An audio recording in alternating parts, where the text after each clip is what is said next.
Let me start with the Russian decision to, let's use the phrase gas blackmail, what they're doing in Poland and Bulgaria. It seems as if they keep trying to find ways to have the West stop helping Ukraine. I don't know what they think they're going to accomplish here. However, it does rattle the alliance economically.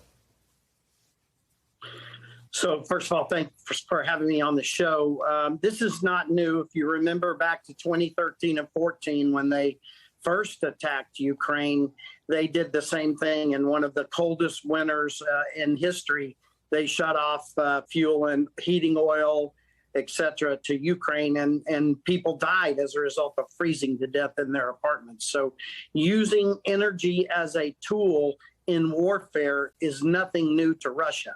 And I would offer that Russia is specifically in a war with Ukraine, but they are also in general at war with the West, and we should expect them to use these kinds of tools. At what point in your mind, General, has this become an act of war?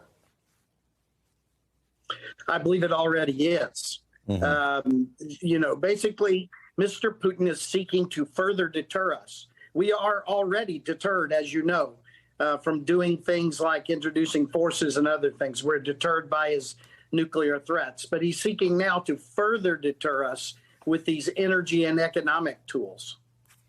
What should be a response here? I mean, I know where you stand. I think that, and you're not alone in thinking this, is that quite a few people believe that we've allowed him to declare lines of deterrence that perhaps we shouldn't be abiding by.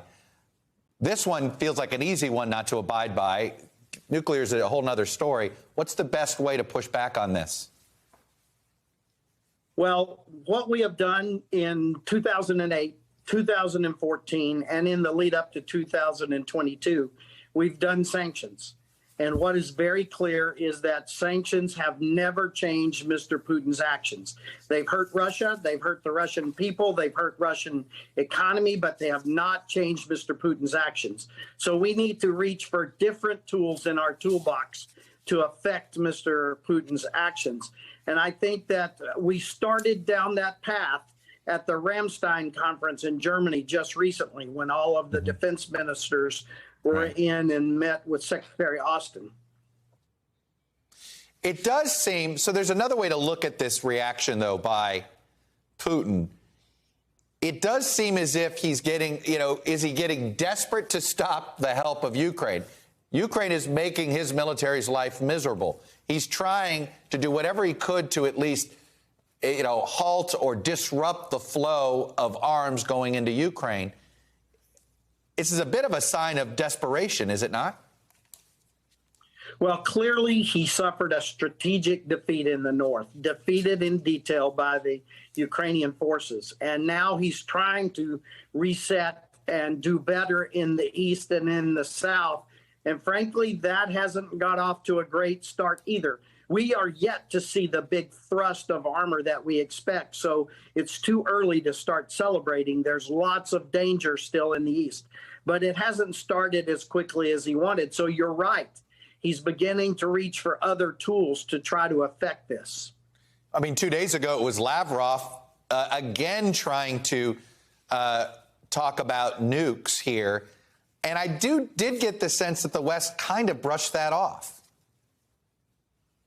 Well, we need to respect the idea of nukes. Mr. Gerasimov, the lead general, Mr. Putin have written and talked many times about how nukes are a logical extension of the conventional battlefield, something we don't believe in the West at all. So we can't just blow it off. But we have to remember also, and I don't mean to be disrespectful to a diplomat from another nation, but Mr. Lavrov is the chief disinformer of the disinforming campaign.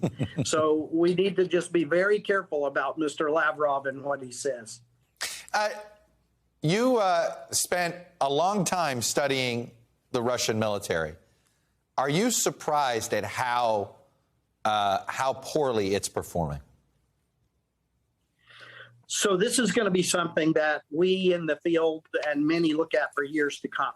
what is very clear is that Russia arrived, especially in the north, expecting a very different war.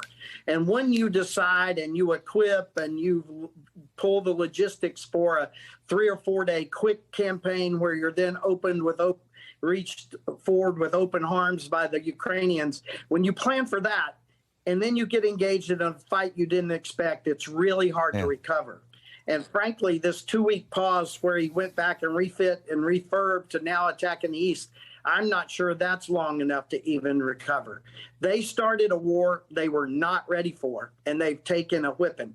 Now, there is a lot of force left in Russia. So we don't want, I don't mean to be flippant, but we don't want to do the happy dance yet. We've got a lot of tough slogging to go. No, and there's no doubt this could go it could still end up turning in a bad direction. But I've a phrase that I've learned a lot more about recently, the porcupine strategy here.